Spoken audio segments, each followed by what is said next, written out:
educators, parents, students, and anyone within ear's reach of my voice.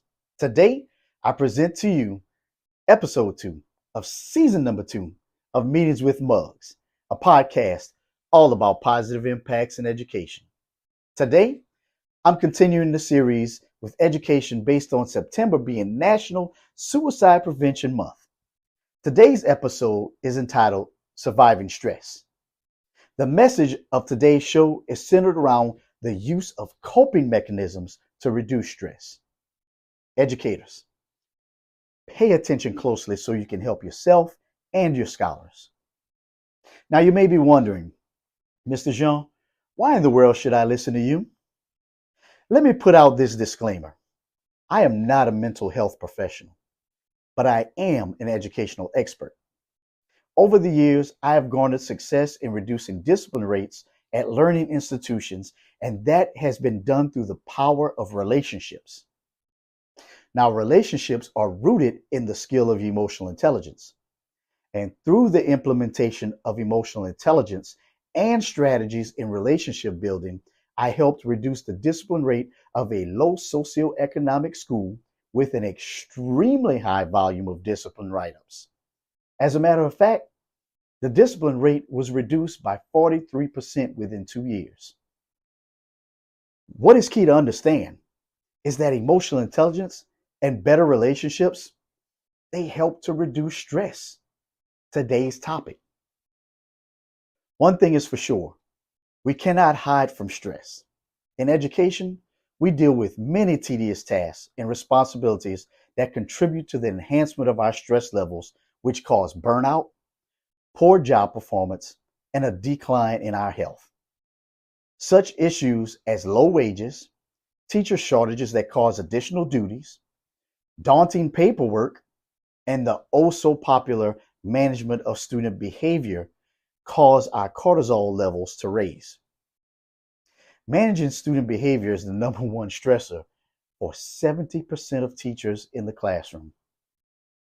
Now, the science tells us that stressful situations can put us in two scenarios, flight or fight. And there are coping mechanisms for both. Coping mechanisms can reduce the negative effects of stress. There are two sides to coping. There is active coping and there is avoidant coping. Well, when we use our active coping skills, we attack our stressful situations head on. And when using active coping, we recognize the source of our stress and take steps towards changing the situation or the way we respond to the stress. For instance, if you're working in an extremely stressful and unrealistic environment that is altering your life in a negative way, get away from it. The first thing to identify is the fact that it is the environment that is causing your issues. Secondly, find an exit. Get out. Search for another opportunity that will bring joy and meaning to your life. And thirdly, if you do not have an exit, remain optimistic and keep your cool until you do. Complaining doesn't always solve the problem, as some people who are in charge do not have the same perspective as you. Well, I'll talk to you later about how to keep you cool. Next, there is avoidant coping. Avoidant coping is to ignore the problem or the issue that is causing the stress. Avoidant coping is maladaptive, meaning it's not healthy for you. Avoidant coping works in the short term, but could eventually lead to long-term effects such as alcoholism, drug use, and depression. You see, when we suppress our emotions about situations we're dealing with, it isn't very substantial to your life. This scenario is like submerging an inflated ball underwater. Eventually, that ball will violently shoot back up to the surface, and so will your emotions. And that is why it's better to deal with the emotions on the surface level. One of the best ways to deal with your emotions on the surface level is to seek therapy. There is nothing embarrassing about seeking help from a professional. Mental health professionals can help you navigate your difficult emotions or reset them if they are too agitated and aggressive. During my professional development presentations, I discuss the skill of emotional intelligence. Within the discussion of the implementation of emotional intelligence as a skill to reduce stress, I also highlight several activities an individual can engage in to help regulate their emotions. These activities are a form of coping called adaptive coping mechanisms.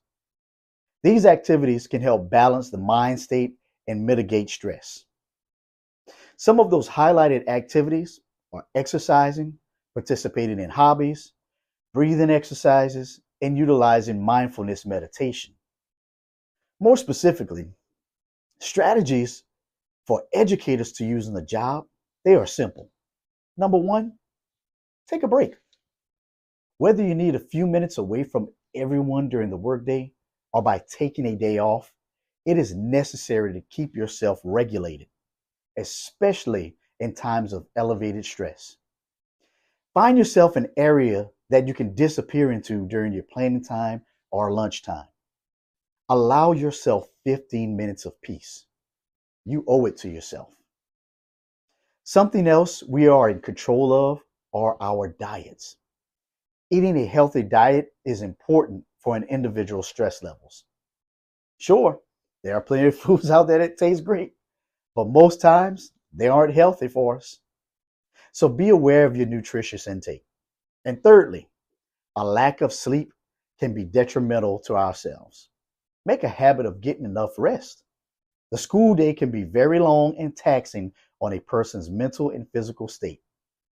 Keep in mind, the better we feel physically, the better we are mentally. So make sure you take your breaks, drink plenty of water, and rest yourself. And fourth, take a pause before reacting to challenging situations. There is power in the pause. Taking a pause will prevent further escalation of emotions. Allow yourself to take a deep breath and process the scenario. And the final adaptive coping mechanism I want to discuss is positive thinking. Why in the world do you think I do this podcast? It's all about positive impacts. It's good for my mental health. And I promise you, if you give me 15 minutes every Wednesday evening, it will be good for you too. When we think positively, eventually we enhance the quality of life. So no matter how bad things may feel, it is important to realize that the bad times will not last forever. And eventually, better times will arise. You have to think your way into it. Reframe those bad situations and look for the positives. Be optimistic and have an outlook that is hopeful. Trust me, I have plenty of stress triggers, but these adaptive coping mechanisms, they work wonders. So, for all of my educators out there, do yourselves a favor and engage in some healthy coping mechanisms so you can perform better on the job. You will feel better. You will have healthy relationships with colleagues and scholars as well. In addition, once you have mastered these coping mechanisms, you can pass them along to your scholars. And finally, as always, what's in today's cup of positivity? Well, it doesn't matter what your cup looks like, as long as there is positivity flowing from it. So today's dose of positivity, it's okay. It's okay to be sad. It's okay to feel frustrated. It's okay to be annoyed. It's okay to be scared or anxious. You have permission to experience all of these emotions. But don't allow yourself to feel that way all the time. I get it. We can't be positive all the time. But if we make a concerted effort to do so, we can live a happier and healthier life. And when we live a happier and healthier lives, we transfer that energy to others as if it is second nature. So spread the positivity, ladies and gentlemen, and help generate a better society. Educators, parents, students, and anyone within ear's reach of my voice. That's it for me tonight. I'll see you next week on the next episode of Meetings with Mugs, a podcast all about positive impacts in education. See you later.